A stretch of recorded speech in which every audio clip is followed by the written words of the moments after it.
ವ್ಯಾಸಗಾರ ಏನಂತೀರಿ ಅವ್ರಿಗೆ? ವ್ಯಾಸಗಾರ ಅಲ್ಲ. ನಿಮ್ಗೊಂದು ಬಿಜಾಪುರ ಬಂದತಿ, ಇಲ್ಲಿ ಬಂದದಂತ ನಿಮ್ಮೂರವ್ರು ಕೇಳಿದೆ ನಾನು. ಏನು ಬಂದು ಹೋದ್ರೆ ಹೋಗಿದ್ದೋ ಗೊತ್ತಿಲ್ಲ.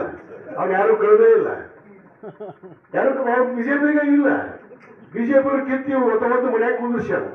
ಇನ್ನ ಬಿಡವಲ್ಲ ನಾ ಬಿಜೆಪಿ ಅದೊಂದು ಹೊಸ ಕೇಸರಿ ಶಾಲ ಹಾಕೊಂಡು ಪಾಠ ಬರ್ತಾನ ಒದರ್ಕೊಂತ ಡಬ್ಬಿ ಬಾರಿಸ್ಕೊಂತ. ಏನ್ ಮಾತಾಡಿದವ? ನಾವು ಟಿಕೆಟ್ ಕೇಳಿದ್ರಿ, ಇವನು ಟಿಕೆಟ್ ಕೇಳಕ್ ಹಾಕ್ತಾಯಿತ್ತು ನನಗೆ MLA ಆಗಿ. ಅದಕ್ಕೆ ಕೇಳ್ತೀನಿ, ಕೇಳಬೇಕು ನಾನು ಟಿಕೆಟ್. ಅದು ನಿನಗೇನ್ ಮಾಡ್ಯಾರ ಇವತ್ತು? ಬಿಜೆಪಿ ಇದ್ರು ಉಚ್ಚಾಟನೆ ಮಾಡ್ಯಾರ. ಯಾವ ಪಕ್ಷಕ್ಕೆ ಓಟ್ ಹಾಕಂತ ಬಂದಿದ್ಯಪ್ಪ? ಇಲ್ಲಿ ಚರಂತಿ ಮಾಡ್ರಿ ಓಟ್ ಹಾಕಂತ ಬಂದಿದ್ದೆ. ಏನ ಕೇಸರಿ ಶಾಲೆ ಎಲ್ಲ ನಿಂತಾನೆ ಯಾವ್ರ? ಮತ್ತೇನು ಅದಕ್ಕೆ ಓಟ್ ಹಾಕಂತ ಬಂದಿತ್ತು? ಮಾತಾಡ್ತೀರ IPL ಟಿಕೆಟ್ ಕೇಳ್ತಾನ, ಇವತ್ತಿ ಪಟ್ಟ ಬರೀತಾನ. ಹೌದು, ನಾನು ಲಿಂಗಾಯತ ಧರ್ಮದಲ್ಲಿ ಜನಿಸೀನಿ, ವೀರಶೈವ ಲಿಂಗಾಯತದ ಅವ್ನು. ನಾನು ಇವತ್ತು ನಾನು ಲಿಂಗಾಯತ ವೀರಶೈವ ಲಿಂಗಾಯತ ಅಭಿವೃದ್ಧಿ ನಿಗಮದ ಅಧ್ಯಕ್ಷ. ಇವತ್ತು ನಾನು ಹಚ್ಚಲಾರ್ದ್ರೆ ಮತ್ತೆ ಹಚ್ತಾರೆ. ನಾನು ಧರ್ಮ ಪಾಲನೆ ಮಾಡೋದು. ಬಸವನವ್ರ ಹೆಸರು ಇಟ್ಕೊಂಡು ಬಸವನಗೌಡ ಅಂತೇಳಿ, ಆದ್ರೆ ಬಸವಣ್ಣನ ಧರ್ಮ ಪಾಲನೆ ಮಾಡೋದು ಹಿಂದೂ ಅಂತ. ಯಾವ ಹಿಂದೂನ ಯಾವ ಪತಿನೋ?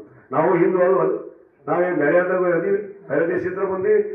ನಾವು ಇದೇ ದೇಶದಾಗ ಹೋಗ್ತೀವಿ, ಭಾರತ ದೇಶದಾಗ. ಭಾರತ ದೇಶ ತತ್ವ ಸಿದ್ಧಾಂತ ಏನು?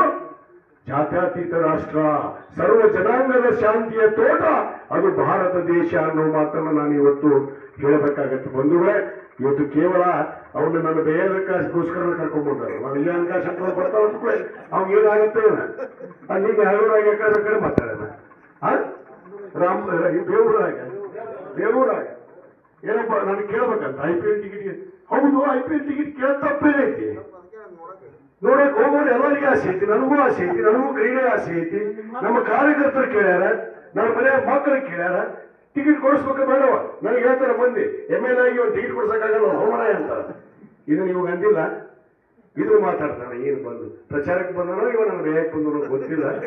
ಆದ್ರ ಕೈಲಾರ್ದ ಕಳಸಿಗಿತ್ತಿಯಾಗಿ ಬಂದಾನ ಅನ್ನೋ ಮಾತನ್ನ ನಾನು ಹೇಳ್ತೀನಿ. ಕೈಲಾರ್ದ ಕಳಸಿಗಿತ್ತಿವ ಯಾರು ಕರೆದ ನೀವ್ಗ ತನ ಬರ್ತತಿ. ಈಗ ಆ ಮೋದಿ ಹೆಸರು ಹೇಳ್ಬಿಟ್ರೆ ಮತ್ತೊಂದು ಏನೇ ಇಲ್ಲ. ಏನ್ ಮಾಡ್ಯಾರ ಮೋದಿ? ತಾನ ಒದರ್ತಾ ಹೋಗುತ್ತ. ನಾನು ಇದೇ ಜಿಲ್ಲೆಯವರು, ನಾನು ಬಾಗಲಕೋಟೆ ಜಿಲ್ಲೆ ಹುಣಗುಂದ ಮತಕ್ಷೇತ್ರ ನಿಮ್ ಪಕ್ಕನ ಐತೀನಿ. ಇಲ್ಲೇ ಹಾರಿದ್ರೆ ಕೂಡಲ ಸಂಗಮ ನನಗೆ ನನ್ನ ಊರು ಬರುತ್ತೆ. ಇವ್ರು ಅಲ್ಲಿ ತಗೊಂಡು ಇಲ್ಲಿ ಮಾತ್ರ ಹಾಕ್ಬೋದು ನಾನು. ಅದಕ್ಕೆ ಇಂಥ ಮಾತುಗಳಿಗೆ ಯಾರು ದಯವಿಟ್ಟು ಗಮನ ಕೊಡಬಾರ್ರಿ. ಇವತ್ತು ನಾವು ಬಂದಿದ್ದ ಉದ್ದೇಶ ಅವ್ರು ಬೇಕಲ್ಲ, ನಾವು ಉಮೇಶ್ ಬೇಟಿಯವರನ್ನ ಗೆದ್ದೇ ಗೆಲ್ಲಿಸ್ತೀವಿ ಅನ್ನೋದು. ನಮಗೆ ಉಮೇಶ್ ಬೇಟಿಯವ್ರನ್ನ ಗೆದ್ದಿಸಿದಾಗ ಇವತ್ತು ಸನ್ಮಾನ್ಯ HY ಮೇಟಿ ಸಾಹೇಬರಿಗೆ ಆತ್ಮಕ್ಕೆ ಶಾಂತಿಯನ್ನು ತಂದಂತ ಆಗುತ್ತೆ ಅಂತ ಹೇಳಿ ನಾವು ಇವತ್ತು ಎಲ್ಲ ಊರು ಅಡ್ಡಾಡಿ ಪ್ರಚಾರ ಮಾಡ್ತಾ ಇದ್ದೀವಿ. ಈಗಾಗಲೇ ಮಾನ್ಯ ಮುಖ್ಯಮಂತ್ರಿಗಳು ಇವತ್ತು ಅನೇಕ ಕಡೆ ಪ್ರಚಾರ ಸಭೆಯಲ್ಲಿ ಕಳೆದ 5 ದಿವಸಗಳಿಂದ ಇಲ್ಲೇ ಉಳಿದಾರ. ಅವರು ಪ್ರಚಾರವನ್ನು ಮಾಡ್ತಾ ಇದ್ದಾರೆ. ಜನರ ಸಂತೋಷವನ್ನು ನೋಡಿ ನನಗೆ ಬಹಳ ಸಂತೋಷ ಆಗ್ತಾ ಇದೆ. ಮಹಿಳೆಯರು ಬರ್ತಾ ಇದ್ದಾರೆ. ಇವತ್ತು ಏನು 4 ಗ್ಯಾರಂಟಿಗಳನ್ನು ಪಡೆದಂತ ಮಹಿಳೆಯರು, ಗೃಹಲಕ್ಷ್ಮಿ, 2,000 ರೂಪಾಯಿ ನೇರವಾಗಿ ಅಕೌಂಟಿಗೆ, 200 ಯೂನಿಟ್ ಕರೆಂಟ್ ಫ್ರೀ, 10 kg ಅಕ್ಕಿ. ಯಾವ ಸರ್ಕಾರ ಕೊಟ್ಟಿತ್ತು ಈ ಹಿಂದೆ? ಏನು ನರೇಂದ್ರ ಮೋದಿ ಕೊಟ್ಟಾರಲ್ಲ. ಇವರು ಮೋದಿ ಮೋದಿ ಮೋದಿ ಮೋದಿ. ಈಗ ಮೋದಿಗೆ ಓಟ್ ಕೇಳ್ಬಿಟ್ರೆ ಬಿಜೆಪಿ ಅವರು, ಈಗ ಬಿಜೆಪಿ ಓಟ್ ಹಾಕ್ರಿ ಅಂತಾರೆ. ಈಗ ಈ ಸಂಖ್ಯೆ ಇದ್ದಿದ್ರು ಮೋದಿಗೆ ಓಟ್ ಹಾಕ್ರಿ, ಮೋದಿಗೆ ಓಟ್ ಹಾಕ್ರಿ. ಏನಪ್ಪ ಈಗ ಮೋದಿಗೆ ಓಟ್ ಹಾಕಂತೇಳಿ ಈಗ ಪೆಟ್ರೋಲ್ ರೇಟ್ ನೋಡ್ರಿ, ಪಾಪ ಗ್ಯಾಸ್ ಸಿಲಿಂಡರ್ ಸಿಗೋರು, ಆಟೋದವರು ರಸ್ತಾಕ್ ನಿಂತಾರ, ಮಂದಿ ಎಲ್ಲರೂ ಗ್ಯಾಸ್ ಬೇಕು ಅಂತೇಳಿ ರೋಡಿಗೆ ನಿಂತಾರ. ಅದನ್ನು ಸಂಭಾಳಿಸುವಂತ ಕೆಲಸ ಮಾಡ್ತಾ ಇಲ್ಲ ದೇಶದಾಗ. ಇವತ್ತು ದೇಶವನ್ನು ಸಂಭಾಳಿಸುವಂತ ಕೆಲಸ ಏನಾಗಿದೆ? ಇವತ್ತು ದೇಶದ ಮೇಲೆ ಸಾಲ ಎಷ್ಟೈತಿ? ನೀವ ಹೇಳ್ತಾನ, ಇವ ಯಾರಿವ ಯಾಸೆಗಾರ, ನೀನ್ ಹೇಳ್ತಾನ ಸಿದ್ದರಾಮಯ್ಯ ಅವ್ರು ಬಹಳ ಸಾಲ ಮಾಡ್ಬಿಟ್ರು ಸರ್ಕಾರದ ಮೇಲೆ ಅಂತ. ನೀವ್ ಮೋದಿ ಏಟ್ ಮಾಡ ನೋಡ್ ಹೋಗು ಮರ ಸಾಲ ದೇಶದ ಮೇಲೆ 2,14,000 ಕೋಟಿ. ಕಾಂಗ್ರೆಸ್ನವ್ರು 60 ವರ್ಷ ಆಯ್ತಂದ್ರಲ್ಲ, 60 ವರ್ಷ ಕಾಂಗ್ರೆಸ್ನವ್ರು ಆಳಿದ್ರು ಕೂಡ ಕೇವಲ 53 ಲಕ್ಷ ಕೋಟಿ ರೂಪಾಯಿ ಸಾಲ ಇತ್ತು ದೇಶದಾಗ. ಇವತ್ತೆಷ್ಟಾಗೈತಿ? 2,14,000 ಕೋಟಿ. ಯಾಕಂದ್ರೆ ಕೇವಲ 11 ವರ್ಷದಾಗ ಇವತ್ತು 3 ಪಟ್ಟು ಹೆಚ್ಚಿಗೆ ಆಗೈತಿ. ಇದನ್ನ ಜನರು ಅರ್ಥ ಮಾಡ್ಕೋಬೇಕು. ನೀವ್ ಅನ್ಕೋತೀರಿ ನಮ್ಮಾಗ ಏನ್ ಬಿಡ್ರಿ ಸರ್ಕಾರ ಮಾಡಿ ಸಾಲ ನಮ್ಮನ್ನು ಒತ್ತಿ ಇಟ್ಟ ಮಾಡ್ಯಾರ, ಅದನ್ನು ನೆನಪಿಟ್ಟಿವ್ರಿ. ನಿಮ್ಮ ಆಸ್ತಿ ನಿಮ್ಮ ಉತ್ತಾರದಾಗ ಕಾಲಂ ನಂಬರ್ 9 ಅಂತ ಐತಿ. ಅದೇನಿಗೆ ತೆಗೆದು ನೋಡ್ರಿ ಸಪ್ಪ ನಿಮ್ಮ ಆಸ್ತಿ ಒಳಗೆ, ಅದು ಸರ್ಕಾರ ಅಂತ ಇರುತ್ತೆ. ಅಂದ್ರೆ ಸರ್ಕಾರ ಯಾವಾಗಾದ್ರೂ ನಮ್ಮನ್ನು ಒತ್ತಿ ಇಡಬಹುದು ಅಂತ. ಅದಕ್ಕೆ ಅವರು ಒಂದು ಕಾಲಮ್ನಾಗ ಬರ್ಕೊಂಡ್ರು 9 ನಂಬರ್ ಕಾಲಮ್ನಾಗ ಸರ್ಕಾರ ಅಂತ ಹೇಳಿ. ಇವತ್ತು ಭಾರತ ದೇಶದ ಪ್ರಜೆಗಳ ಮೇಲೆ ಒಂದು ತೆಲಿ ಮೇಲೆ 1,19,000 ರೂಪಾಯಿ ಸಾಲ ಐತಿ. ಪ್ರತಿಯೊಬ್ಬ ಪ್ರಜೆ 140 ಕೋಟಿ ಜನಸಂಖ್ಯೆ ಇರುವಂತಹ ದೇಶ, ಪ್ರತಿಯೊಬ್ಬ ಪ್ರಜೆ ಮೇಲೆ ಸಾಲ ಐತಿ 1,19,000. ನರೇಂದ್ರ ಮೋದಿ ಮತ್ತೆ ಯಾರು ಮಾಡ್ಯಾರ?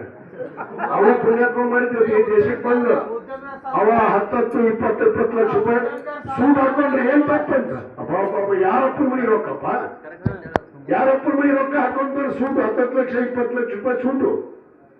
ನೀವು ತೆರಿಗೆ ಹಣವನ್ನು ಕಟ್ಟಿದ್ದು, ನೀವು ತೆರಿಗೆ ಹಣ ಕಟ್ತೀರಿ, ಗಣಪತಿ ಕಟ್ತೀರಿ, ನಳದ ಚೆಸ್ ಕಟ್ತೀರಿ, GST ಕಟ್ತೀರಿ.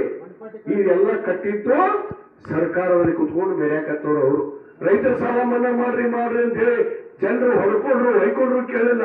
ಪುಣ್ಯಾತ್ಮ 14 ಲಕ್ಷ ಕೋಟಿ ಆ ಅದಾನಿ ಅಂಬಾನಿ ಅವರು ಸಾಲ ಮನ್ನಾ ಮಾಡ್ಯಾರ. ಪುಣ್ಯಾತ್ಮ ರೈತರ ಸಾಲ ಮನ್ನಾ ಮಾಡಲಿಲ್ಲ. ಅದೇ ನೀರವ್ ಮೋದಿ, ಅಂಬಾನಿ, ಅದಾನಿ, ಉಸುವರು ಮೋದಿ, ವಿಜಯ್ ಮಲ್ಯ ಅವ್ರು 9,000 ಕೋಟಿ ರೀ ಅವ್ರು ಸಾಲ ಮನ್ನಾ ಮಾಡಿದ್ದು. ಮತ್ತೆ ನೋಡಿ, ನೀವೇ ಕರೆಕ್ಟ್ ನೋಡಿ ಎಲ್ಲ ತಿಳ್ಕೊಂಡ ಕರೆಕ್ಟ್ ನೋಡಿ ಎಷ್ಟು ಕರೆಕ್ಟ್ ಆಗಿ ತಿಳ್ಕೊಂಡ ನೋಡು. ಸ್ವಲ್ಪ ಇವರಿಗೆ ಭಾಷೆ ಮಾಡ್ಕೊಂಡು ಹೋಗಿ ಕರೆಕ್ಟ್ ಹೇಳ್ತಿದ್ರು ಅವರು. ಬರೋಬ್ಬರಿ ಹೇಳಿದ್ರು ನೀವು. ಹೌದು, ರೈತರು ಮಾಡಲಿಲ್ಲ. ಇದು ರೈತರ ನೋವು ಬಿಡ್ರಿ ಕರೆಕ್ಟ್ ಆಗಿ. ಅದಕ್ಕೆ ಒಂದು ವೇಳೆ ನಾವು ಮಾತಾಡಕಂತ ನಮ್ಮ ಇತಿಹಾಸ ಬೆಳತನ ಮಾತಾಡಬಹುದು. ಮಾನ್ಯ ಮುಖ್ಯಮಂತ್ರಿಗಳು ಕಮಟಿಗೆ ಬರ್ತಾ ಇದಾರ. ಅದಕ್ಕೆ ನಾನು ದಯವಿಟ್ಟು ಎಲ್ಲ ಸಮುದಾಯದವರು ಇಲ್ಲಿದ್ದಾರೆ. ಎಲ್ಲರೂ ಕೂಡ ಭಾರತ ದೇಶದಲ್ಲಿ ಒಂದು ಊರಿನ ಮೇಲೆ ಒಂದಷ್ಟು ಜಾತಿ ಸಮಾಜದವರು ಅದೀವಿ, ಎಲ್ಲರೂ ಇಲ್ಲ. ಇದು ಭಾರತ ದೇಶ. ಇವ್ರು ಏನ್ ಮಾಡಕತ್ತಾರ? ಹಿಂದೂ ಅಂತ, ಹಿಂದೂ ಅಂದ್ರೆ ಅಲ್ಪಸಂಖ್ಯಾತರು ಅಲ್ಲ ಅಂತ ಈ ದೇಶದವರು. ಮತ್ತೆ ಯಾವ ದೇಶದಾಗಿದಾರಪ್ಪ? ಸ್ವಾತಂತ್ರ್ಯಕ್ಕಾಗಿ ಹೋರಾಟ ಮಾಡಿದಲ್ಲಿ ಪ್ರಮುಖ ಪಾತ್ರವನ್ನು ವಹಿಸಿದವರು ಯಾರಾದ್ರೂ ಇದ್ರೆ ಅದು ಮುಸ್ಲಿಂ ಸಮಾಜ, ಅಲ್ಪಸಂಖ್ಯಾತರು ಅನ್ನೋ ಮಾತನ್ನು ನಾನು ಗಟ್ಟಿಯಾಗಿ ಹೇಳಬೇಕಾಗುತ್ತೆ ಬಂಧುಗಳೇ. ಅದಕ್ಕೆ ಈ ಭೇದ ಭಾವವನ್ನು ಬಿಟ್ಟು ನಾವು ಭಾರತೀಯರಾಗಿ ಇವತ್ತು ನಾವು ಭಾರತ ದೇಶದ ಚುನಾವಣೆಯಲ್ಲಿ ಪಾಲ್ಗೊಂಡಿದ್ದೇವೆ. ಪ್ರತಿಯೊಬ್ಬ ಪ್ರಜೆಗೆ ಕೊಟ್ಟಿರುವಂತಹ ಡಾಕ್ಟರ್ ಬಾಬಾ ಸಾಹೇಬ್ ಅಂಬೇಡ್ಕರ್ ಕೊಟ್ಟಿರುವಂತಹ ಹಕ್ಕನ್ನ ಚಲಾಯಿಸಿ ಇವತ್ತು ಈ ದೇಶ ಉಳಿಬೇಕಂದ್ರೆ ಕಾಂಗ್ರೆಸ್ ಪಕ್ಷ ಇವತ್ತು ಇರಬೇಕು ಅಧಿಕಾರದಲ್ಲಿ. ಅದನ್ನು ನಾವು ಅರ್ಥ ಮಾಡ್ಕೋಬೇಕು. ಅದಕ್ಕೆ ತಾವೆಲ್ಲರೂ 9ನೇ ತಾರೀಕು ಸನ್ಮಾನ್ಯ ಉಮೇಶ್ ಮೇಟಿಯವರ ಅನುಕ್ರಮ ಸಂಖ್ಯೆ ನಂಬರ್ 1 ಆ 1ರ ಇವತ್ತು ಹಸ್ತದ ಗುರುತಿಗೆ ತಾವು ಮತವನ್ನು ನೀಡಿ ಅವರಿಗೆ ಆಶೀರ್ವಾದ ಮಾಡಿ ಆ ಮೇಟಿ ಸಾಹೇಬರ ಸ್ಥಾನವನ್ನ ಮತ್ತೆ ತುಂಬುವಂತ ಕೆಲಸ ತಾವೆಲ್ಲ ಮಾಡಬೇಕು, ಆಶೀರ್ವಾದ ಮಾಡಬೇಕು ಅಂತ ತಮ್ಮೆಲ್ಲರೂ ನಾನು ಕೈ ಮುಗಿದು ವಿನಂತಿ ಮಾಡ್ಕೊಂಡು ನಾನು ಮಾತು ಮುಗಿಸ್ತೇನೆ. ಜೈ ಹಿಂದ್, ಜೈ ಕರ್ನಾಟಕ.